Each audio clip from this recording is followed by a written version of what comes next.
സ്വാഗതം ഇൻസൈറ്റിലേക്ക് ഒരിക്കൽ കൂടി. ഗസയ്ക്ക് മേൽ ഇസ്രായേൽ നടത്തിക്കൊണ്ടിരിക്കുന്ന നരമേധത്തെക്കുറിച്ച് നമ്മൾ ഇൻസൈറ്റിൽ പലകുറി സംസാരിച്ചിട്ടുണ്ട്. ഇന്ന് വീണ്ടും അതിനെക്കുറിച്ച് സംസാരിക്കേണ്ടി വന്നിരിക്കുന്നു. കഴിഞ്ഞ ഒക്ടോബർ 7 ആരംഭിച്ച് അനുസ്യൂതമായി തുടർന്നുകൊണ്ടിരിക്കുന്ന ഗസയെ മരുഭൂമിയാക്കും എന്ന ബെഞ്ചമിൻ നെതന്യാഹുവിൻ്റെ ഇസ്രായേൽ പ്രധാനമന്ത്രിയുടെ പ്രഖ്യാപനത്തെ അക്ഷരാർത്ഥത്തിൽ നടപ്പാക്കുന്ന വിധത്തിൽ ആ സൈന്യം നടത്തിക്കൊണ്ടിരിക്കുന്ന കിരാതമായ ആക്രമണങ്ങൾ അത് നമ്മൾ കണ്ടുകൊണ്ടിരിക്കുകയാണ്. ഇന്ന് പുലർച്ചെ അവിടെ ഒരു സ്കൂളിൽ അഭയാർത്ഥികളായി ഇസ്രായേലിൻ്റെ കഴിഞ്ഞ മാസങ്ങളായി തുടരുന്ന ആക്രമണങ്ങളെ തുടർന്ന് വീടും മറ്റ് വസ്തുവകളും ഒക്കെ നഷ്ടപ്പെട്ട് അഭയാർത്ഥികളായി ഒരു സ്കൂളിൽ കഴിഞ്ഞിരുന്ന അഭയാർത്ഥി ക്യാമ്പായി പ്രവർത്തിച്ചിരുന്ന സ്കൂളിന് മേൽ ഇസ്രായേൽ സൈന്യം നടത്തിയ വ്യോമാക്രമണത്തിൽ 100-ലധികം പേർ മരിച്ചു എന്നാണ് പുറത്തുവരുന്ന വിവരങ്ങൾ. കണക്കുകൾ കൃത്യമല്ല. കഴിഞ്ഞ ഒക്ടോബർ മുതൽ ഇതുവരെ ഏതാണ്ട് 40,000 മനുഷ്യർ, അതിൽ തന്നെ ഭൂരിഭാഗവും കുട്ടികളാണ്, പിന്നെ സ്ത്രീകളാണ്, ഏതാണ്ട് 40,000 മനുഷ്യർ മരിച്ചു എന്നാണ് ഔദ്യോഗിക കണക്ക്. അനൗദ്യോഗികമായ ഒരു പക്ഷേ അത് നമ്മളെയൊക്കെ വേദനിപ്പിക്കുകയോ ഭയപ്പെടുത്തുകയോ ചെയ്യുന്ന വലിയ കണക്കായി മാറിയേക്കാം. 100,000-ഓളം പേർക്ക് പരിക്കേറ്റിരിക്കുന്നു. അതിൽ തന്നെ പലരുടെയും പരിക്ക് വളരെ ഗുരുതരവുമാണ്. അതൊക്കെ തുടരുന്നതിനിടെയാണ് ഇന്ന് രാവിലെ ഒരു സ്കൂളിന് മേൽ വ്യോമാക്രമണം നടത്തി 100-ലധികം പേരുടെ ജീവൻ ഇസ്രായേൽ സൈന്യം എടുത്തിരിക്കുന്നത്. ഈ വിഷയമാണ് നമ്മളിന്ന് സംസാരിക്കുന്നത്. ഇസ്രായേലിൻ്റെ ഫലസ്തീൻ്റെ മുൻ പ്രധാനമന്ത്രിയും ഹമാസിൻ്റെ നേതാവുമായിരുന്ന ഇസ്മായിൽ ഹനിയ, അദ്ദേഹത്തെ വധിച്ചിട്ട് ആഴ്ചകളാകുന്നതേയുള്ളൂ. പുതിയ നേതാവായി ഹമാസ് തിരഞ്ഞെടുത്ത യഹ്യ സിൻവറിനെ വധിക്കും എന്ന് ഇസ്രായേലിൻ്റെ മന്ത്രിമാർ തന്നെ സോഷ്യൽ മീഡിയ പ്ലാറ്റ്ഫോമുകളിൽ പോസ്റ്റിടുന്ന കാഴ്ച നമ്മൾ കണ്ടുകൊണ്ടിരിക്കുന്നു. അതിനിടയിലാണ് വെടിനിർത്തലിനെക്കുറിച്ചുള്ള സംസാരങ്ങൾക്കിടയിൽ അല്ലെങ്കിൽ ഇസ്രായേലിൻ്റെ അതിക്രമങ്ങൾ അവസാനിപ്പിക്കണം എന്ന അന്താരാഷ്ട്ര തലത്തിൽ പല രാജ്യങ്ങളും ആവശ്യപ്പെടുന്നതിനിടെ യാതൊരു വിട്ടുവീഴ്ചയും കൂടാതെ യാതൊരു മനുഷ്യത്വവുമില്ലാത്ത വിധത്തിലുള്ള ആക്രമണം ഇസ്രായേൽ തുടർന്നുകൊണ്ടിരിക്കുന്നത്. നമുക്കൊപ്പം ഇന്നുള്ളത് ഡോക്ടർ ലിറാർ പുളിക്കലകത്താണ്. അദ്ദേഹം മഹാത്മാഗാന്ധി യൂണിവേഴ്സിറ്റിയുടെ school of international relations and പൊളിറ്റിക്സിൽ assistant പ്രൊഫസറാണ്. ഇത്തരം വിഷയങ്ങൾ സൂക്ഷ്മമായി നിരീക്ഷിക്കുന്ന വ്യക്തി കൂടിയാണ് അദ്ദേഹം. സ്വാഗതം ഇൻസൈറ്റിലേക്ക്. നമ്മളിപ്പോൾ ഈ കണ്ടുകൊണ്ടിരിക്കുന്ന വളരെ നിരന്തരം നമ്മൾ കേട്ടുകൊണ്ടിരിക്കുന്ന ഒരുപക്ഷെ നമ്മളെ ഞെട്ടിപ്പിച്ചുകൊണ്ടിരിക്കുന്ന വാർത്തകളുടെ ഒരു തുടർച്ചയാണ് ഇന്ന് രാവിലെ നമ്മൾ കേൾക്കുന്നത്. യഥാർത്ഥത്തിൽ ഈ ബെഞ്ചമിൻ നെതന്യാഹു പ്രഖ്യാപിച്ചതുപോലെ ഗസയെ ഒരു മരുഭൂമിയാക്കുക എന്ന ലക്ഷ്യത്തിലേക്ക് യാതൊരു അന്താരാഷ്ട്ര സമ്മർദ്ദങ്ങളെ ഒന്നും വകവയ്ക്കാതെ, ഐക്യരാഷ്ട്രസഭയുടെ പേരിനെങ്കിലുമുള്ള പ്രമേയങ്ങളെ ഒന്നും മുഖവിലേക്കെടുക്കാതെ മുന്നോട്ട് നീങ്ങുന്നതിൻ്റെ ഒരു തുടർ പ്രക്രിയയായിട്ട് വേണോ നമ്മളിതിനെ കാണാൻ? തീർച്ചയായിട്ടും. കാര്യം നമ്മൾ ഗാസയിലെ ഈ ഒരു ക്രൈസിസ് ആക്ച്വലി നമ്മളിപ്പം ഒക്ടോബർ 7 ശേഷമുള്ള ഒരു ഇൻസിഡന്റ് ആണ് പൊതുവെ ഇപ്പൊ നമുക്ക് അന്താരാഷ്ട്ര മാധ്യമങ്ങളൊക്കെ ചർച്ച ചെയ്യുന്നത്. ആക്ച്വലി ഈ ഗാസയിലെ പ്രശ്നം ഒക്ടോബർ 7 ശേഷം മാത്രമല്ല, അതിനു മുമ്പ് നമ്മൾ ഒരുപാട് അതിലേക്കൊക്കെ കടന്നാൽ അത് വലിയൊരു ചർച്ചയാകും. മീൻസ് ഒരുപാട് ചരിത്രപരമായിട്ടുള്ള കാര്യങ്ങളും അതേപോലെ ഉപരോധങ്ങളും അവിടെ നടന്ന ഏതാണ്ട് കൃത്യമായ ഇടവേളകൾ അവിടെ നമുക്ക് കാണാൻ പറ്റും. അവിടെ ഇസ്രായേൽ ഡിഫൻസ് ഫോഴ്സിന്റെ അല്ലെങ്കിൽ ഇസ്രായേലി അതോറിറ്റിയുടെ കടന്നാക്രമണങ്ങൾ കൃത്യമായിട്ട് നടക്കുന്നത്. അത് ഓരോ ഓപ്പറേഷൻസിന് ഓരോ പേര് ഇട്ടുകൊണ്ടായിരിക്കും ഓരോ ഓപ്പറേഷൻ നടക്കുന്നത്. അതിലൊന്നും വലിയ അർത്ഥമില്ല. എന്തായാലും അൾട്ടിമേറ്റ്ലി പിന്നെ രാജീവ് ശങ്കർ സാർ പറഞ്ഞ പോലെ തന്നെ ഇതില് ഗാസയിലെ നിരപരാധികളായ ആളുകളാണ് ഇതിൽ കൂടുതൽ കൊല്ലപ്പെടുന്നതും പരിക്കേൽക്കുന്നതും അല്ലെങ്കിൽ പലായനം ചെയ്യപ്പെടുന്നതും. അത് ഈ ഒക്ടോബർ 7 ശേഷം കുറച്ച് അധികമായിട്ടുണ്ട്.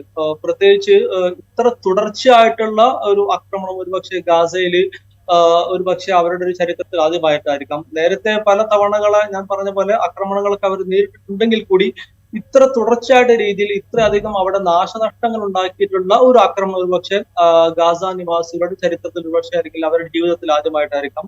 നമ്മൾ കാണാം ഗാസയിൽ ഒക്ടോബർ 7 ശേഷം അവര് ഫേസ് ചെയ്യുന്ന പ്രതിസന്ധികൾ പല തരത്തിലാണ്. ഒന്ന്, മരണസംഖ്യയുടെ കാര്യം പറഞ്ഞു.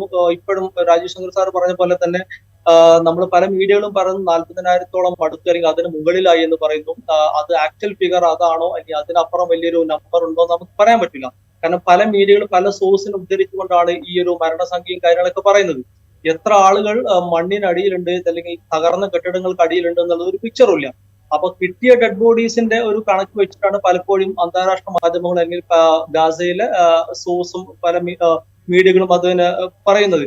ഇനി അതിന്റെ കൂടെ തന്നെ നമ്മൾ കാണുന്ന പരിക്കേറ്റ ആളുകൾ, അതും ഒരു കൃത്യമായിട്ടുള്ള ഒരു നമ്പറും കാര്യങ്ങളൊന്നുമില്ല. അതിലേറെ ദുര്യോഗം എന്താ വെച്ചാൽ ഇനി പരിക്കേറ്റ ആളുകളെ കൊണ്ടുപോകാൻ അവിടെ ഹോസ്പിറ്റൽസ് ഇല്ല. ഏതാണ്ട് ഗാസയിലുള്ള പകുതിയിലധികം ഹോസ്പിറ്റൽസും ആക്രമിക്കപ്പെട്ടു അല്ലെങ്കിൽ ബോംബ് വർഷിച്ച് തകർത്ത് കഴിഞ്ഞിട്ടുണ്ട്. ഇപ്പോ ഈ ഒരു നിലവിലുള്ള ഈ ഒരു ഇന്നത്തെ ഈ ഒരു അറ്റാക്ക് നടന്ന നമ്മളെ സ്കൂൾ ഇപ്പൊ നമ്മൾ പറഞ്ഞു, അൽതബീൻ സ്കൂള്, ഗാസയിലെ അൽതബീൻ സ്കൂളിൽ 100-ലധികം ആളുകളാണ് അവിടെ കൊല്ലപ്പെട്ടത്. 100-ലധികം ആളുകൾ കൊല്ലപ്പെട്ടതെന്ന് പറയുന്നത് അത് സ്കൂളുകളിലാണ്. അത് സ്കൂൾ എന്ന് പറഞ്ഞാൽ നമ്മൾ വിചാരിക്കും കുട്ടികൾ മാത്രമാണെന്ന്. ഇവിടെ കുട്ടികൾ മാത്രമല്ല, ആ ഒരു സ്കൂളിന്റെ ഒരു പ്രത്യേകത എന്താ വെച്ചാൽ അത് സ്കൂളായിട്ടല്ല നിലവിൽ അത് റൺ ചെയ്യുന്നത്, മറിച്ച് ഒരു അഭയാർത്ഥി ക്യാമ്പ് ആയിട്ട് കൂടിയാണ് അത് വർക്ക് ചെയ്യുന്നത്. നമുക്കറിയാം ഓൾറെഡി ഈ ഒരു പലസ്തീനൻ ജനത എന്ന് പറഞ്ഞാൽ അവർ അഭയാർത്ഥികളാണ്. സ്വന്തം രാഷ്ട്രത്തിൽ തന്നെ അഭയാർത്ഥികളായിട്ട് ജീവിക്കാൻ വിധിക്കപ്പെട്ട ഒരു ജനത കൂടിയാണ് അവർ. അത് 1948 തന്നെ 7.5 ലക്ഷം ആളുകളാണ് ആ ഒരൊറ്റ ഒരു യുദ്ധത്തിൽ അല്ലെങ്കിൽ ആ ഒരു ഇസ്രായേൽ എന്ന രാഷ്ട്രത്തിന്റെ പ്രഖ്യാപനത്തോടുകൂടി അഭയാർത്ഥികളാവുന്നത്. അന്ന് മുതൽ അവരുടെ ഒരു പലായനം തുടരുന്നു. 1967 സിക്സ് ഡേ വാറിൽ അത് വീണ്ടും ഒരുപാട് ലക്ഷങ്ങൾ ആളുകൾ അഭയാർത്ഥികളാവുന്നു. ഇപ്പോഴത്തെ ഈ ഒരു സംഘർഷത്തിൽ നമ്മൾ കാണാൻ പറ്റും ഇസ്രായേൽ തുടർച്ചയായിട്ട് വാർണിംഗ് കൊടുക്കുകയാണ്. ഇപ്പം നോർത്തേൺ ഗാസയിൽ അവർ സ്ട്രൈക്ക് ചെയ്യുകയാണെങ്കിൽ അവരോട് മിഡിൽ ഗാസയിലേക്ക് മൂവ് ചെയ്യാൻ പറയുന്നു, പിന്നെ ഖാൻ യൂണിവേഴ്സിലേക്ക് പോകാൻ പറയുന്നു, അല്ലെ അവിടുന്ന് പിന്നെ റഫ ബോർഡറിലേക്ക് പോകാൻ പറയുന്നു. ഇനി ഈ പോകുന്ന ആളുകളെ ഓൺ ദ വേലും കൃത്യമായിട്ട് ടാർഗറ്റ് ചെയ്യപ്പെടുന്നുണ്ട്.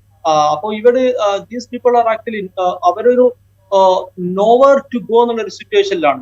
ഹ്യൂമൻ റൈറ്റ്സ് വാച്ച് ഒക്കെ അതുമായിട്ട് ബന്ധപ്പെട്ട് ഒത്തിരി റിപ്പോർട്ടുകൾ പബ്ലിഷ് ചെയ്തിട്ടുണ്ട് ഗാസ നിവാസികളുടെ ഈ ഒരു ദുര്യോഗത്തെ പറ്റിയിട്ട്. അവർ ഓൺ ദ വേയിൽ ടാർഗറ്റ് ചെയ്യുന്നു, ആംബുലൻസുകൾ ടാർഗറ്റ് ചെയ്യുന്നു, അഭയാർത്ഥി ക്യാമ്പുകൾ ആക്രമിക്കപ്പെടുന്നു. ഓൾറെഡി അവരുടെ ജീവിതം തന്നെ അഭയാർത്ഥി ക്യാമ്പുകളിലാണ് വർഷങ്ങളായിട്ട്.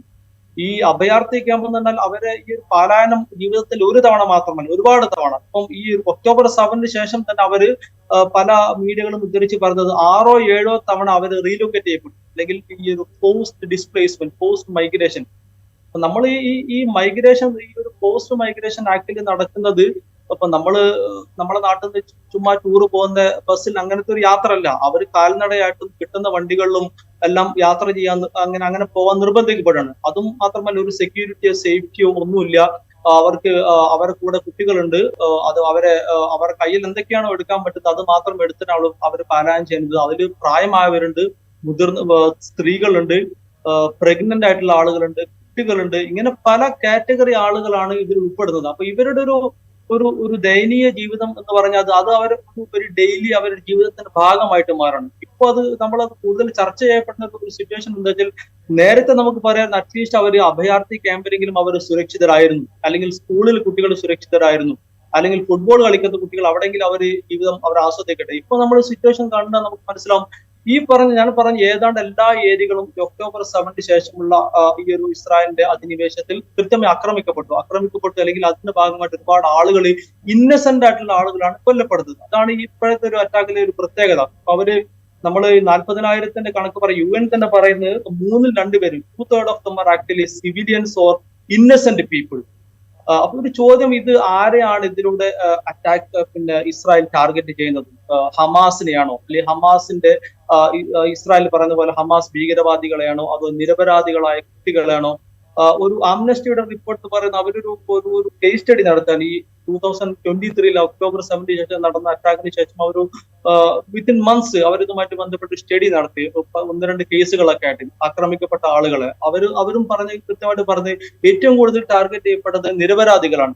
അതിൽ തന്നെ അവർ പറഞ്ഞ ഏറ്റവും പ്രായം കുറഞ്ഞ അതിൽ ഒരാളായിട്ട് അവർ പറഞ്ഞത് 3 മാസം പ്രായമുള്ള ഒരു കൊച്ചിന്റെ കാര്യം പറഞ്ഞു, 85 വയസ്സുള്ള ഒരു സ്ത്രീയുടെ കാര്യം പറഞ്ഞു.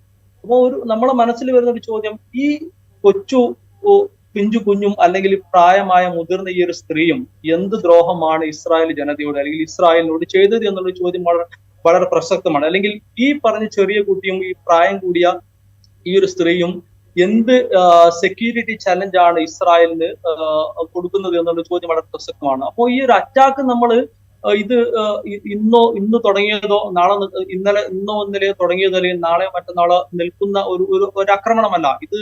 ഈ ഒരു കാരണം അല്ലെങ്കിൽ വേറെ എന്തെങ്കിലും കാരണം കൊണ്ട് ഇസ്രായേൽ കൃത്യമായിട്ട് അവിടെ അറ്റാക്ക് ചെയ്തിട്ടുണ്ട്. അതാണ് നമ്മൾ ഈ ഒരു അറബ് ഇസ്രായേലി കോൺഫ്ലിക്ട് നമ്മൾ 1948 മുതൽ നമ്മൾ പരിശോധിക്കാൻ നമുക്ക് കാണാൻ പറ്റും കൃത്യമായ ഇടവേളകളിൽ ഒന്നുകിൽ കമ്പൈൻഡ് ആയിട്ടുള്ള അറബ് ഫോഴ്സും ഇസ്രായേലും തമ്മിൽ യുദ്ധം, അത് തുടക്കത്തിൽ അങ്ങനെയായിരുന്നു. ഡോക്ടർ ലിറാർ, നമ്മളിത് പറയുമ്പോഴേ ഈ ഇസ്രായേലിൻ്റെ ഒരു ആർഗ്യുമെൻ്റ്, ഇപ്പോൾ ഇന്നത്തെ ആക്രമണത്തിൽ ഇസ്രായേൽ മുന്നോട്ട് വയ്ക്കുന്ന ആർഗ്യുമെൻ്റ് എന്ന് വെച്ച് കഴിഞ്ഞാൽ ഹമാസിൻ്റെ ഉന്നത നേതൃത്വം അവരുടെ ഇസ്രായേൽ വിരുദ്ധ പ്രവർത്തനങ്ങൾ ഏകോപിപ്പിക്കാൻ വേണ്ടി ശ്രമിച്ചുകൊണ്ടിരിക്കുന്ന പ്രദേശം, അല്ലെങ്കിൽ അവർ തമ്പടിക്കുന്ന, അവർ ഒളിത്താവളമാക്കുന്ന ഒരു സ്ഥലമാണ് ഈ അഭയാർത്ഥി ക്യാമ്പ്.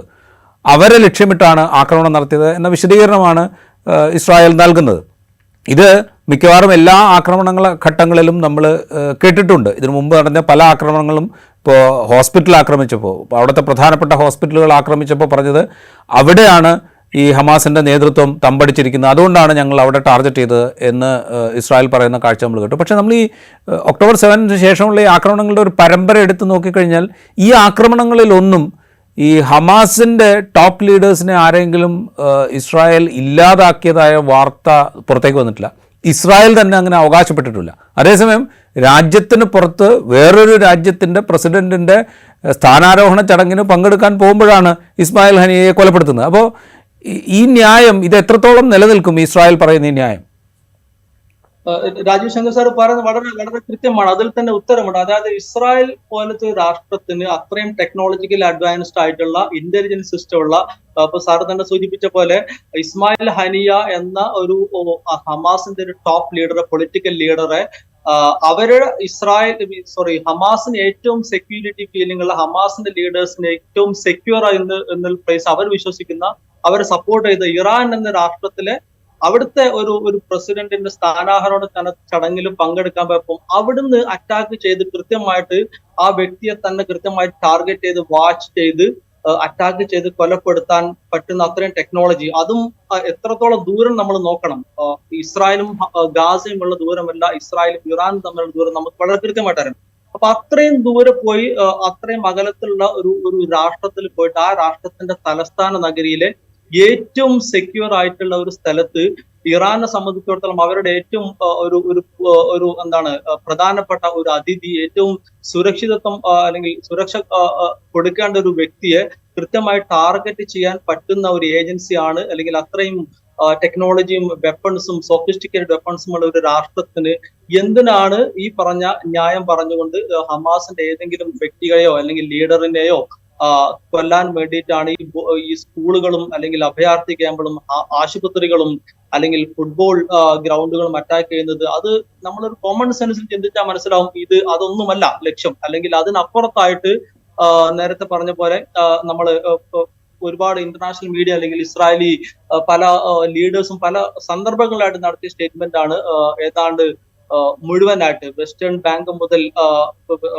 നമ്മുടെ ജോർദാൻ റിവർ മുതൽ മെഡിറ്ററേനിയൻ സീ വരെയുള്ള ആ ഭാഗങ്ങൾ മുഴുവൻ അവർ കൈയടക്കി, അത് മൊത്തത്തിലൊരു ഇസ്രായേലിന്റെ കയ്യിലാകാനുള്ള ഒരു ശ്രമത്തിന്റെ ഭാഗമായിട്ട് തന്നെ നമുക്ക് കാണാൻ പറ്റും. അപ്പൊ അവിടെ ആളുകൾ ഉണ്ടായെങ്കിൽ സ്വാഭാവികമായിട്ടും അവിടെ അവർക്ക് ഈ ഒരു സെറ്റിൽമെന്റിനും അതുപോലെ കാര്യങ്ങൾക്ക് ഒരുപാട് പരിമിതികൾ ഉണ്ടായിരിക്കും. അപ്പൊ നമ്മൾ 948 മുതൽ നമ്മൾ നോക്കുകയാണെങ്കിൽ ഈ അറബ് ഇസ്രായേലി കോൺഫ്ലിക്റ്റുമായിട്ട് ബന്ധപ്പെട്ട് ഇസ്രായേലിന്റെ അല്ലെങ്കിൽ പലസ്തീന്റെ ഈ മാപ്പ് നമ്മൾ നോക്കുകയാണെങ്കിൽ we can see a shrinking പലസ്തീനിന്റെ ഒരു ലോസ് ഓഫ് ലാൻഡ് നമ്മൾക്ക് കൃത്യമായിട്ട് കാണാൻ പറ്റും. നേരത്തെ UN ജനറൽ അസംബ്ലി 1947 പാസ്സാക്കിയ പാർട്ടീഷൻ പ്ലാൻ റെസൊല്യൂഷൻ 181 എന്ന് പറയുന്ന ഒരു പ്രമേയത്തിൽ പറയുന്നത് കൃത്യമായിട്ട് 55% ലാൻഡ് ഇസ്രായേലിന് കൊടുക്കുന്നു, 44% ലാൻഡ് പലസ്തീന് കൊടുക്കുന്നു, 1% പ്രധാനപ്പെട്ട ഏരിയകളായിട്ടുള്ള ജെറുസലേം പോലത്തെ ഏരിയകളൊക്കെ ഒരു വേറെ ഇന്റർനാഷണൽ പ്രസ്റ്റീജിന്റെ വരുന്നു. അതിനുശേഷം ആദ്യത്തെ വാർ വിത്തിൻ 1 ഇയർ 1948 ആദ്യത്തെ യുദ്ധത്തിൽ തന്നെ ഈ പറഞ്ഞ 55% കൂടെ വീണ്ടും ഒരു 20-25% അഡീഷണൽ പലസ്തീൻ ലാൻഡ് ആദ്യത്തെ വാറിൽ തന്നെ വീണ്ടും ഒക്കുപൈ ചെയ്തു. പിന്നീട് 1967 യുദ്ധത്തിൽ നമുക്ക് കാണാൻ പറ്റും വെസ്റ്റ് ബാങ്കും ഗാസയും അതുകൂടാതെ ഈജിപ്തിന്റെ സിനായ് പെനിൻസുലയും പിന്നെ അതേപോലെ സിറിയയുടെ ഗൊലാൻ ഹൈറ്റ്സ് അടക്കമുള്ള സ്ഥലങ്ങളെല്ലാം അവർ കൈയടക്കുന്നു. സിനായ് പെനിൻസുല പിന്നീട് ഈജിപ്തുമായിട്ടുണ്ടായ സമാധാന കരാറിൽ camp David accord 1979 camp David അക്കോർഡിന്റെ ഭാഗമായിട്ട് അത് തിരിച്ചു കൊടുക്കുന്നു. അതേസമയം ഗൊലാൻ ഹൈറ്റ്സ്, സിറിയയുടെ ഗൊലാൻ ഹൈറ്റ്സ് 1981 ഇസ്രായേൽ അത് ഒഫീഷ്യലി അനക്സ് ചെയ്യുകയുണ്ടായിരുന്നു, അത് കൂട്ടിച്ചേർത്തു ഇസ്രായേലിന്റെ ഭാഗമായിട്ട്. അപ്പൊ നമ്മൾ ചിന്തിക്കണം, ഒരു നൈബറിംഗ് കൺട്രീസിന്റെ അടുക്കളുടെ അവർക്ക് അവകാശപ്പെട്ട അവരുടെ അധികാരത്തിൽപ്പെട്ട ടെറിട്ടറികൾ കൈയടക്കി ഒക്കുപൈ ചെയ്ത് പിന്നീട് അത് കൂട്ടിച്ചേർത്ത ഒരു രാഷ്ട്രീയ പാരമ്പര്യമുള്ള ഒരു രാഷ്ട്രം കൂടിയാണ് ഇസ്രായേൽ എന്നും കൂടി നമ്മൾ ഇതിന്റെ കൂടെ ഓർക്കണം. അപ്പൊ അങ്ങനത്തെ ഒരു രാഷ്ട്രത്തെ സംബന്ധിച്ചിടത്തോളം അവർ ഒക്കുപൈ ചെയ്യാൻ ഉദ്ദേശിക്കുന്ന സ്ഥലങ്ങൾ പല മാർഗത്തിലൂടെ ആയിരിക്കും അവരിത് കൈയടക്കുന്നത്. നമ്മൾ ഇസ്രായേലിന്റെ പോളിസികൾ നമ്മൾ നോക്കാൻ കൃത്യമായിട്ട് കാണാൻ പറ്റും. ഒക്കുപേഷൻ, സെറ്റിൽമെന്റ്, അനക്സേഷൻ, ഈ ഒരു 3 പ്രോസസ് നമ്മൾ കണ്ടിന്യൂസ് ആയിട്ട് കഴിഞ്ഞ ഏതാനും വർഷങ്ങളായിട്ട് ഇസ്രായേലിന്റെ പോളിസിയുടെ ഒരു പ്രധാനപ്പെട്ട ഒരു ഭാഗമാണ്.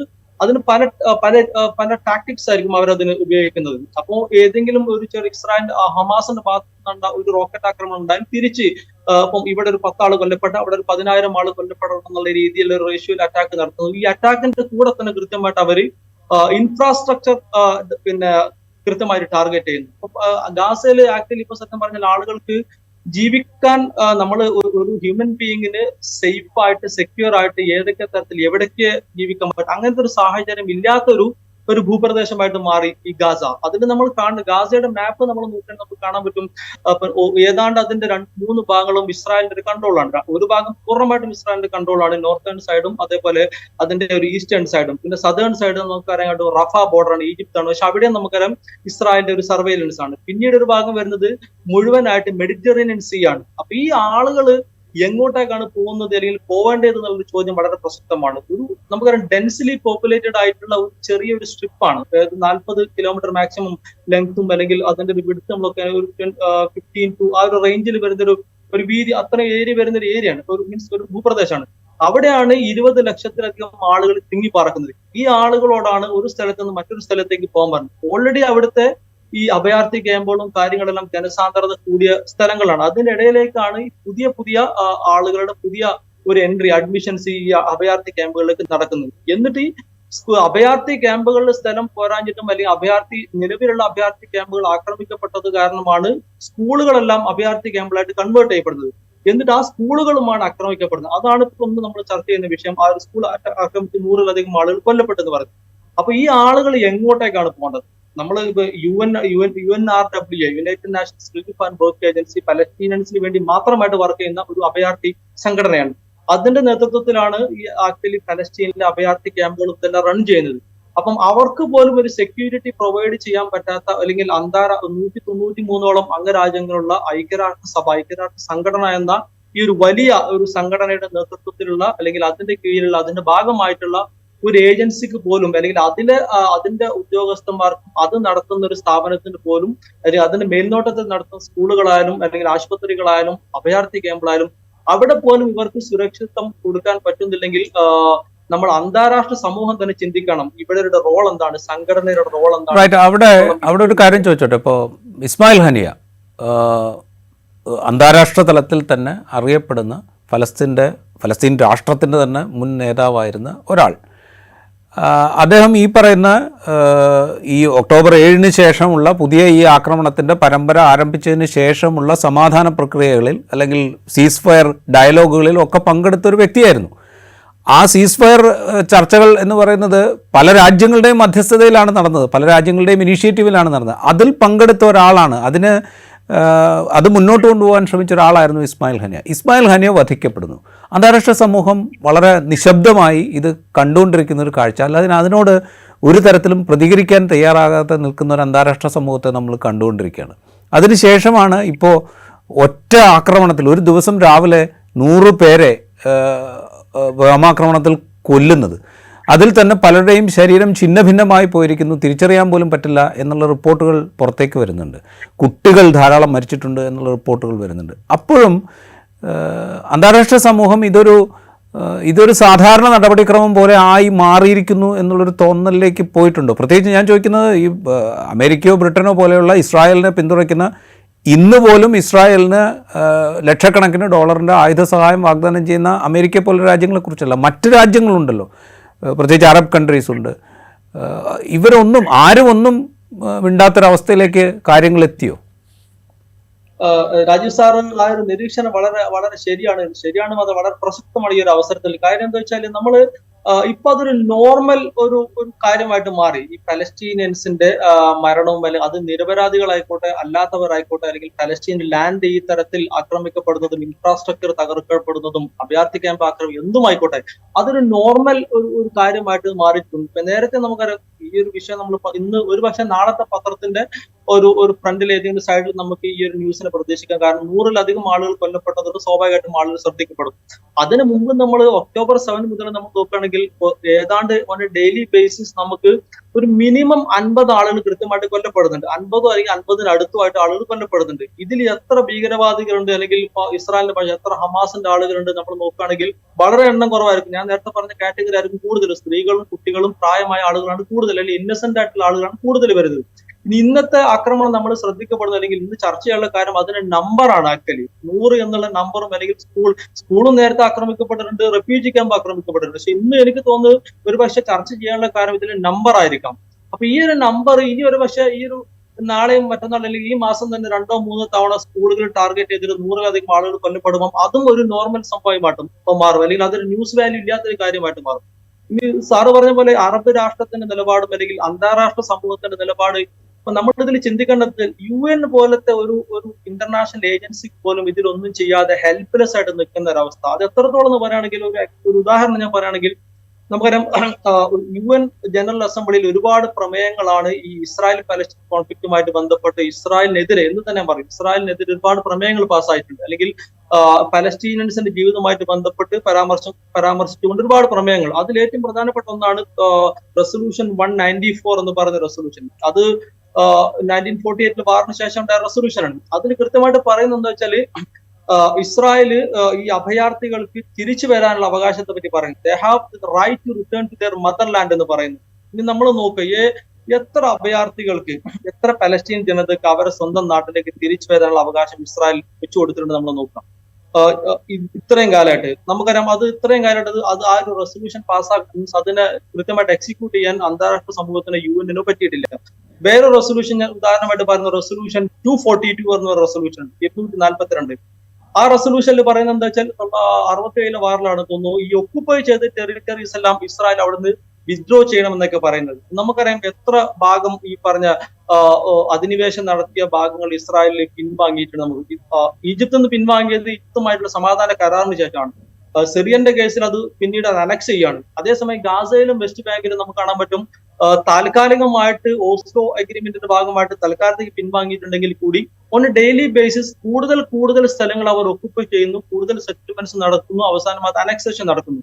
എന്നിട്ട് ഇതിൽ ഞാൻ പറഞ്ഞ റെസൊല്യൂഷൻ 242 1967 UN കൊണ്ടുവന്ന് ജനറൽ അസംബ്ലി കൊണ്ടുവരുന്നു. പിന്നീട് ഇതേ റെസൊല്യൂഷൻ തന്നെ 1973 മറ്റൊരു യുദ്ധത്തിൽ യോം കിപ്പൂർ വാർ എന്നറിയപ്പെടുന്ന ആ യുദ്ധത്തിന്റെ ഭാഗമായിട്ടും ഇതേ UN തന്നെ വീണ്ടും പറയുന്നു, റെസൊല്യൂഷൻ അതിന്റെ നമ്പർ മാറ്റി 338 എന്ന് പറയുന്നു. അതായത് അതിൽ പറയുന്നത് immediate implementation of the resolution 242.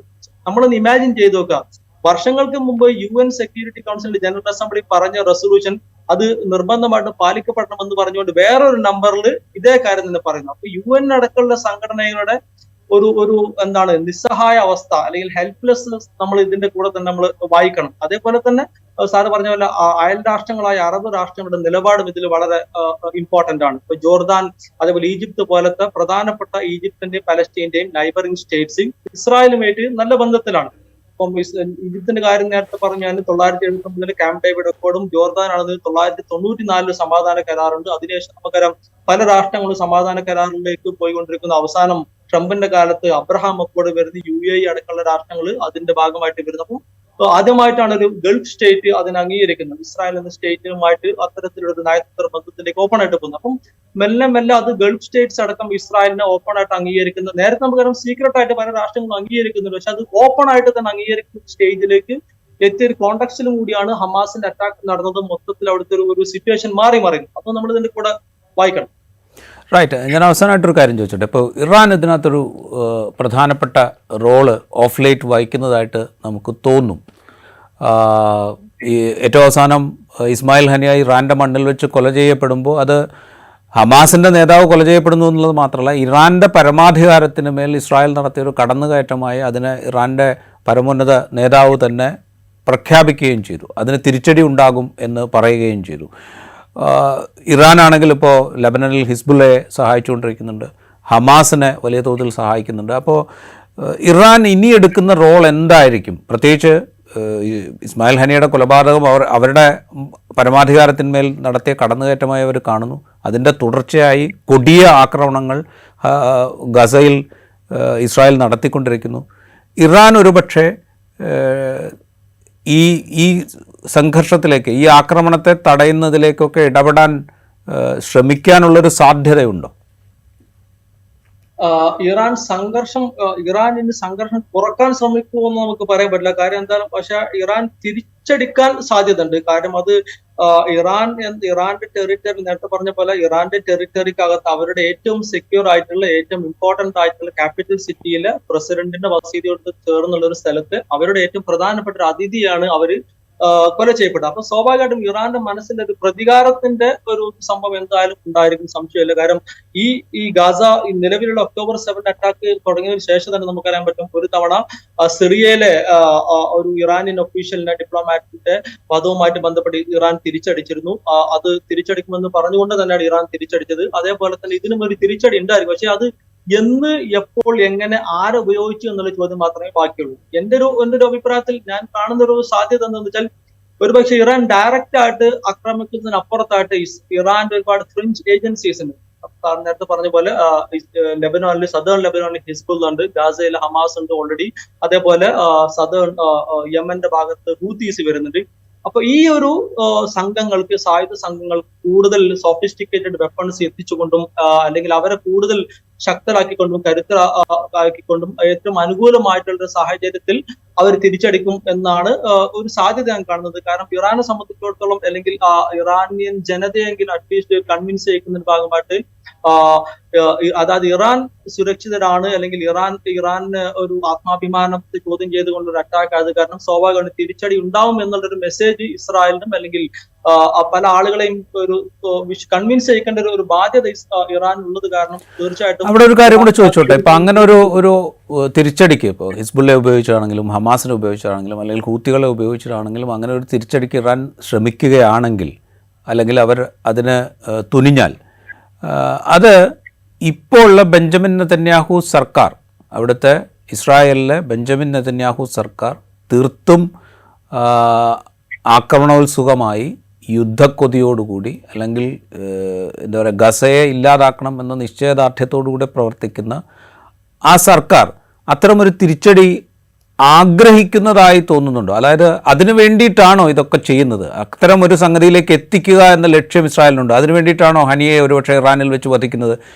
ഈ അഭയാർത്ഥി ക്യാമ്പുകളൊക്കെ ആക്രമിച്ച് വലിയ നാശനഷ്ടങ്ങൾ ഉണ്ടാക്കി എടുക്കുന്നത് ഒരു കൃത്യമായിട്ടുള്ള ഒരു ഗാസയെ ഇല്ലാതാക്കുക എന്നൊരു പ്ലാൻ നടപ്പാക്കാൻ പാകത്തിലേക്കുള്ളൊരു അന്തരീക്ഷം ഉണ്ടാക്കിയെടുക്കാനുള്ളൊരു തന്ത്രത്തിൻ്റെ ഭാഗം കൂടിയാണോ അത്?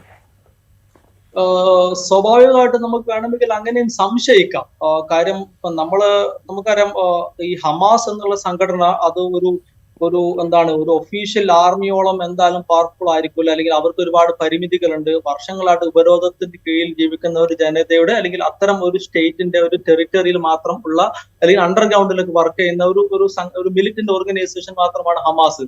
അപ്പൊ എന്റെ ഒരു അഭിപ്രായത്തിൽ ഇസ്രായേൽ ഡിഫൻസ് ഫോഴ്സും മൊസാദും ഒക്കെ വേണമെന്ന് വിചാരിച്ചാൽ എനിക്ക് തോന്നുന്നു ഹമാസിനൊക്കെ വേണമെങ്കിൽ അവർക്ക് പ്രയാസം, അറ്റ്ലീസ്റ്റ് അതിലെ ലീഡേഴ്സിനെയും അല്ലെങ്കിൽ ഇതിന്റെ ഭാഗമായിട്ടുള്ള ഓപ്പറേഷൻസ് കണ്ടക്ട് ചെയ്യുന്ന ആളുകളൊക്കെ വേണമെങ്കിൽ അറ്റാക്ക് ചെയ്യാൻ, തീർക്കാനൊക്കെ അവർക്ക് പറ്റുമായിരിക്കും. പക്ഷെ നമ്മൾ ഈ ഒക്ടോബർ 7 ശേഷം നമ്മൾ നോക്കിയാൽ കാണാൻ നമുക്ക് മനസ്സിലാവും, അതിപ്പം ഡെത്ത് ടോൾ ആണെങ്കിലും ഇൻഫ്രാസ്ട്രക്ചറിന്റെ തകർച്ചയാണെങ്കിലും ഓരോ കേസ് നമ്മൾ ഏതൊക്കെ അതിന്റെ സോഷ്യൽ, എക്കണോമിക് അല്ലെങ്കിൽ ഇത്തരം ആസ്പെക്റ്റിൽ അഫക്ട് ചെയ്യുന്നു നമുക്ക് കൃത്യമായിട്ട് കാണാൻ പറ്റുന്നത്. അവർ കൂടുതലായിട്ട് ഫോക്കസ് ചെയ്തതും ടാർഗറ്റ് ചെയ്തതും ഈ ഇൻഫ്രാസ്ട്രക്ചർ കാര്യങ്ങളൊക്കെ തകർക്കുന്നതിലേക്കും, അല്ലെങ്കിൽ ഗാസ എന്നൊരു പ്രദേശം ഒരു തരത്തിലും വാസയോഗ്യമല്ലാത്ത ഒരു പ്രദേശമാക്കിയിട്ട് ആളുകൾ നിർബന്ധമായിട്ട് വീണ്ടും ഒരു പലായനം, അത് ആ ഒരു ഗാസക്കകത്ത് അങ്ങോട്ടും ഇങ്ങോട്ടും നീങ്ങുന്നതിനപ്പുറത്തായിട്ട് ഈജിപ്തിലേക്കോ അല്ലെങ്കിൽ വേറെ ഏതെങ്കിലും ഏരിയയിലേക്കോ പലായനം ചെയ്യപ്പെടാൻ കഴിയുന്നത്രയും ആളുകളെ കൊല്ലപ്പെടുത്തുന്നു, ബാക്കി ആളുകളെ അവിടെ വിട്ടു പോവാൻ നിർബന്ധിക്കുക. ആ ഒരു തരത്തിലേക്കാണ്, അതാണ് അവരുടെ ലക്ഷ്യം എന്നാണ് മനസ്സിലാക്കുന്നത്. അങ്ങനെ ആകുമ്പോൾ അത്രയും കൂടി ഭാഗം സ്വാഭാവികമായിട്ടും ഇസ്രായേലിന് മെഡിറ്ററേനിയൻ സീയുടെ ഭാഗമായിട്ട് വരുന്ന അത്രയും ഒരു ഏരിയയും കൂടി ഇസ്രായേലിന്റെ ഭാഗമായിട്ട് അവർക്ക് അനക്സ് ചെയ്യാം ഒഫീഷ്യലി എന്നുള്ള ഒരു സാധ്യത ഉണ്ട്. രണ്ടാമത്, ഇസ്രായേലിലെ ഒരു നിലവിലുള്ള ഒരു രാഷ്ട്രീയ സാഹചര്യം നമുക്ക് മനസ്സിലാക്കാൻ കഴിഞ്ഞ ഏതാനും വർഷങ്ങളായിട്ട് ഇപ്പോഴത്തെ അവിടുത്തെ പ്രധാനമന്ത്രി ഏറ്റവും കൂടുതൽ വർഷം ഇസ്രായേൽ ഭരിച്ച പ്രധാനമന്ത്രി കൂടിയാണ് നമുക്ക് കാണാൻ പറ്റും, ബെഞ്ചമിൻ നെതന്യാഹു. അദ്ദേഹത്തിനെതിരെ ഒരുപാട് ആരോപണങ്ങൾ, കറപ്ഷൻ അടക്കമുള്ള ഒരുപാട് ആരോപണങ്ങളും ഒരുപാട് ജുഡീഷ്യറിയെ സ്വാധീനിക്കുന്ന അടക്കമുള്ള ഒരുപാട് ഇഷ്യൂസ് അദ്ദേഹത്തിന് മേൽ അലിഗേഷൻസ് കിട്ടുന്ന ഒരു കോണ്ടെക്സ്റ്റ് കൂടിയാണ് നമുക്ക് കാണാം. അപ്പൊ സ്വാഭാവികമായിട്ടും ഈ ഒരു യുദ്ധം കഴിഞ്ഞാൽ ഈ ഇസ്രായേലിൽ നടക്കുന്ന പ്രധാനപ്പെട്ട ഒരു പൊളിറ്റിക്കൽ ഡെവലപ്മെന്റ്സ് കൃത്യമായിട്ട് അദ്ദേഹത്തിനെ ടാർഗറ്റ് ചെയ്തുകൊണ്ടായിരിക്കും. അപ്പോ ഈ ഇസ്മായിൽ ഹനിയുടെ കൊലപാതകം തന്നെ ഒരു പക്ഷേ വേണമെങ്കിൽ നമുക്ക് കാണാൻ പറ്റും ഈ നെതന്യാഹുവിന് ഒരു ഹീറോയിക് ഒരു പരിവേഷം കിട്ടാൻ അല്ലെങ്കിൽ കൊടുക്കാൻ വേണ്ടിയിട്ട് തന്നെ കൃത്യമായിട്ട് നടത്തിയ ഒരു ഓപ്പറേഷൻ ആണോ എന്നും കൂടി നമുക്ക് വേണ്ടി സംശയിക്കേണ്ടി വരും. കാരണം ഗാസയിലെ യുദ്ധം ഓരോ ദിവസം നീളുന്നതിനനുസരിച്ച് അതിന്റെ കൂടെ തന്നെ ഈ ബന്ദികളായിട്ട് കൊണ്ടുപോയ ഇസ്രായേലി പൗരന്മാരെ മോചിപ്പിക്കാൻ പറ്റാത്തതിലും ഇതിന്റെയൊക്കെ ഒരുപാട് ഭാഗമായിട്ട് ഈ ഇസ്രായേലിലെ ജൂത ജനത ഓൾറെഡി എന്താണ് നെതന്യാഹുവിനെതിരെ തിരിഞ്ഞിരിക്കുന്ന ഒരു അവസ്ഥ കൂടി നമ്മൾ ഇതിന്റെ കൂടെ ചേർത്ത് വായിക്കണം. അപ്പൊ അദ്ദേഹം സ്വന്തം നാട്ടിൽ ഇസ്രായേൽ അദ്ദേഹത്തിന്റെ ഒരു ഇമേജ് തൽക്കാലത്തേക്ക് വർദ്ധിപ്പിക്കുന്നതിന്റെ കൂടി ഭാഗമായിട്ടാണ് ഒരു പക്ഷേ ഇസ്മായിൽ ഹനിയയുടെ കൊലപാതകത്തിൽ നിന്ന് തൽക്കാലത്തേക്കും അദ്ദേഹത്തിന്റെ ഒരു ഹീറോയിക് പരിവേഷം അത് കൊടുത്തിട്ടുണ്ട്. അത് മാത്രമല്ല കുറച്ചുകൂടി ഒരു മൈലേജ് കിട്ടും. അദ്ദേഹത്തിന് യുദ്ധം വേണമെങ്കിൽ കണ്ടിന്യൂ ചെയ്യാനൊക്കെ വേണമെങ്കിൽ അത് ഒരു തരത്തിലൊരു ജസ്റ്റിഫിക്കേഷൻ ആണ്. കാരണം അദ്ദേഹം ഹമാസിന്റെ ഓരോ ലീഡേഴ്സിന് ഓരോന്നായിട്ട് വകവരുത്തി ഹമാസിന് ഉന്മൂലനം ചെയ്യാന്നുള്ള ലക്ഷ്യത്തിലേക്ക് അടുക്കുക എന്നുള്ള ഒരു ഫീൽ അദ്ദേഹത്തിന് ക്രിയേറ്റ് ചെയ്യാൻ പറ്റിയിട്ടുണ്ട് അറ്റ്ലീസ്റ്റ്. റൈറ്റ്. എന്തായാലും ഇതൊരുപക്ഷെ ഇപ്പോൾ കാണുന്ന ഒരു സിറ്റുവേഷൻ അത് നമ്മൾ പ്രതീക്ഷിക്കാത്ത തരത്തിലേക്ക് എസ്കലേറ്റ് ചെയ്യാൻ പാകത്തിലുള്ള ഒരു സാഹചര്യം അവിടെ നിലനിൽക്കുന്നുണ്ട് എന്ന് നമുക്ക് നിസ്സംശയം പറയാം. തീർച്ചയായിട്ടും. കാര്യം നമുക്കറിയാം നേരത്തെ ഇതില് ഹമാസും ഇസ്രായേലും ഹമാസും ഇസ്രായേൽ ഡിഫൻസ് ഫോഴ്സും തമ്മിലായിരുന്നു സംഘർഷമെങ്കിൽ പിന്നീട് നമുക്ക് കാണാൻ പറ്റും അതിൽ ഹിസ്ബുള്ള പിന്നീട് ജോയിൻ ചെയ്യുന്നു, ഹൂത്തികൾ അതിൽ ജോയിൻ ചെയ്യുന്നു. ഹൂത്തികൾ ഡയറക്റ്റ് ആയിട്ടുള്ള അറ്റാക്ക് അല്ല, മറിച്ച് ഇസ്രായേലിലേക്ക് പോകുന്ന ചെങ്കടൽ വഴിയും അല്ലെങ്കിൽ മെഡിറ്ററേനിയൻ അത് ചെങ്കടൽ വഴിയൊക്കെ പോകുന്ന കപ്പലുകൾ ആക്രമിച്ചുകൊണ്ടാണ് ഹൂത്തികൾ അതിൽ ഇടപെടുന്നത്. അതേപോലെ ഇറാൻ പിന്നീട് നമുക്ക് ഡയറക്റ്റ് ആയിട്ട് ഇടപെടുന്ന ഒരു സ്റ്റേജിലേക്ക് എത്തി.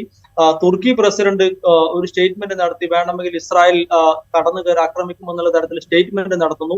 ഇതൊന്നും നേരത്തെ ഉണ്ടായിരുന്നില്ല. ഡയറക്റ്റ് ആയിട്ട് ഒരു ടർക്കി ഒരു പ്രസിഡന്റ് അത്തരത്തിലുള്ള പ്രസ്താവന ഇതിനു മുമ്പ് നടത്തിയിട്ടില്ല. അല്ലെങ്കിൽ ഇറാൻ ഡയറക്റ്റ് ആയിട്ട് ഇസ്രായേലിലേക്ക് അങ്ങനെ ഒരു അറ്റാക്ക് നടത്തിയിട്ടില്ല. അപ്പൊ കൂടുതൽ പുതിയ മെമ്പേഴ്സ് വരുന്നു. അതേപോലെ റഷ്യ നമുക്കറിയാം ഇറാന് കൂടുതൽ ആയുധങ്ങൾ സപ്ലൈ ചെയ്യുന്ന ഒരു കോണ്ടാക്ട് നമ്മൾ കാണുന്നു ഇതിന്റെ കൂടെ തന്നെ. അപ്പൊ പുതിയ ആക്ടേഴ്സ് അല്ലെങ്കിൽ പുതിയ ആളുകൾ, രാഷ്ട്രങ്ങളും സംഘടനകളൊക്കെ ഇതിന്റെ ഭാഗമായിട്ട് ഇതിൽ ഇൻവോൾവ് ചെയ്യുന്നു അല്ലെങ്കിൽ ഇൻവോൾവ് ചെയ്യാൻ നിർബന്ധിക്കപ്പെടുന്നു. അപ്പൊ ഒരു റീജിയണൽ വാർ ആയിട്ട് മാറുമ്പോൾ സ്വാഭാവികമായിട്ടും റഷ്യ ഇപ്പുറത്ത് ഇറാനെ സപ്പോർട്ട് ചെയ്യുകയാണെങ്കിൽ അമേരിക്ക ഓൾറെഡി അവിടെ ഉണ്ട്. ഇറാന്റെ ഒരു അറ്റാക്ക് പ്രതീക്ഷിച്ചുകൊണ്ട് അല്ലെങ്കിൽ ഇസ്രായേലിന്റെ സുരക്ഷിതത്വം ഒരുക്കാൻ വേണ്ടിയിട്ട് അമേരിക്ക ഓൾറെഡി അവിടെ ഉണ്ട്. അപ്പം ഇത് ഏത് തരത്തിലേക്ക് പോകും അല്ലെങ്കിൽ അന്താരാഷ്ട്ര സമൂഹത്തെ അല്ലെങ്കിൽ ഇന്റർനാഷണൽ പൊളിറ്റിക്സിനെയോ ഇന്റർനാഷണൽ എക്കണോമിക്സിനെയോ ഒക്കെ ഏതൊക്കെ തരത്തിൽ ബാധിക്കും എന്ന് പറയാൻ പറ്റില്ല. കാര്യം ഈ ഒരു റീജിയന്റെ ഒരു സ്വഭാവം നമുക്ക് കാണാൻ പറ്റും. ലോകത്തിലെ ഏറ്റവും കൂടുതൽ പ്രകൃതി വിഭവങ്ങളൊക്കെ ഉള്ള ഒരു മേഖല കൂടിയാണ്. നാച്ചുറൽ ഗ്യാസ് ആണെങ്കിലും ഓയിൽ ആണെങ്കിലും ഇത്തരത്തിലുള്ള ഒരു റിസോഴ്സ് അത്രയുള്ള ഒരു റീജിയൻ. അതിന്റെ കൂടെ തന്നെ ഒരുപാട് ഇമ്പോർട്ടന്റ് ആയിട്ടുള്ള വാട്ടർ ബേസ്, അതായത് സൂയസ് കനാൽ ആണെങ്കിലും സ്ട്രെയിറ്റ് ഓഫ് ഹോർമൂസ് അത്തരത്തിലുള്ള ഒരുപാട് പ്രധാനപ്പെട്ട മാരിടൈം ട്രേഡ് റൂട്ട്സ് ഒക്കെ വരുന്ന ഒരു റീജിയൻ കൂടിയാണ് ഈ പശ്ചിമേഷ്യ എന്ന് പറയുന്നത്. അപ്പൊ സ്വാഭാവികമായിട്ടും ഇങ്ങനൊരു സംഘർഷം ഉണ്ടാകുമ്പോൾ ഇത്തരം മിലിറ്റന്റ് ആയിട്ടുള്ള ഓർഗനൈസേഷൻസും ഇത്തരം അഗ്രസീവ് ആയിട്ടുള്ള രാഷ്ട്രങ്ങളൊക്കെ ഇടപെടുന്ന ഒരു സംഘർഷം അനന്തമായിട്ട് നീണ്ടുപോകുമ്പോൾ സ്വാഭാവികമായിട്ടും അത് എന്ത് തന്നാലും ഏതെങ്കിലും ഒരു രാഷ്ട്രത്തെയോ അല്ലെങ്കിൽ ആ റീജിയണിലെ ഏതെങ്കിലും ഒരു രാഷ്ട്രത്തെയോ ഒരു വ്യക്തിയോ മാത്രം അത് ഒതുങ്ങൂല. അത് സ്വാഭാവികമായിട്ടും അന്താരാഷ്ട്ര സമൂഹത്തെയും അന്താരാഷ്ട്ര സാമ്പത്തിക രാഷ്ട്രീയ ഒരു അവസ്ഥയൊക്കെ കൃത്യമായിട്ട് അതിന് സ്വാധീനിക്കാൻ പറ്റും. അതുകൊണ്ട് തന്നെ അന്താരാഷ്ട്ര സമൂഹത്തിന്റെ ഒരു ഉത്തരവാദിത്വം ഇതിലെന്താന്ന് വെച്ചാൽ തൽക്കാലത്തേക്കെങ്കിലും ഒരു വെടിനിർത്തൽ പ്രഖ്യാപിച്ച് അതൊരു പെർമനന്റ് ആയിട്ടുള്ള സൊല്യൂഷൻ അല്ലെന്ന് നമുക്കറിയാം. പക്ഷെ എന്തായാലും തൽക്കാലത്തേക്കെങ്കിലും അതിനെ ഒരു നിർത്തേണ്ടത് അന്താരാഷ്ട്ര സമൂഹത്തിന്റെ ഒരു ഉത്തരവാദിത്വമാണ്. കാര്യം ഇത് ഏതൊക്കെ ഡയറക്ഷനിലേക്ക് പോവും, ആരൊക്കെ ആക്രമിക്കപ്പെടും, ഏതൊക്കെ രാഷ്ട്രങ്ങളെയും വ്യക്തികളെയും സംഘടനകളെയും അല്ലെങ്കിൽ പ്രസ്ഥാനങ്ങളെയൊക്കെ എങ്ങനെയൊക്കെയാണ് ബാധിക്കുക, അല്ലെങ്കിൽ പുതിയ പ്രസ്ഥാനങ്ങൾ ഉണ്ടാവും, ഇതൊന്നും നമുക്ക് പറയാൻ പറ്റില്ല. കാരണം ഈ ഹമാസ് എന്ന് പറയുന്ന സംഘടന 1987 മാത്രം ഉണ്ടായതാണ്. നമുക്കറിയാം 1948 മുതൽ അറബ് ഇസ്രായേലി സംഘർഷമുണ്ട്. അല്ലെങ്കിൽ ഇസ്രായേൽ ഫോം ചെയ്തത് 1948 പിന്നെ എന്തുകൊണ്ടാണ് ഹമാസ് 87 വരുന്നത്? അതിന് മുമ്പ് PLO ഉണ്ട്, ഫത്താ ഗ്രൂപ്പ് ഉണ്ട്, ഒരുപാട് ഗ്രൂപ്പുകൾ നേരത്തെ ഉണ്ട്.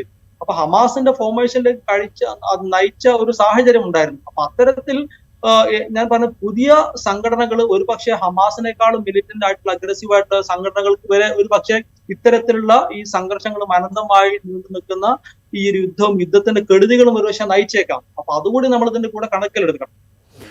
റൈറ്റ്. അവിടെയാണ് ഏറ്റവും പ്രധാനപ്പെട്ട കാര്യം. കാരണം വെച്ച് കഴിഞ്ഞാൽ ഇത് ലക്ഷക്കണക്കിന് ആളുകളെ ബാധിക്കുന്ന, നേരിട്ട് ബാധിക്കുന്ന, ഒരുപക്ഷെ ഇതിനകം തന്നെ ലക്ഷങ്ങൾ മരിച്ചിരിക്കാവുന്ന, ഞാൻ 948 മുതലുള്ള കണക്കെടുത്താൽ ലക്ഷങ്ങൾ നിശ്ചയമായും മരിച്ചിട്ടുണ്ട്.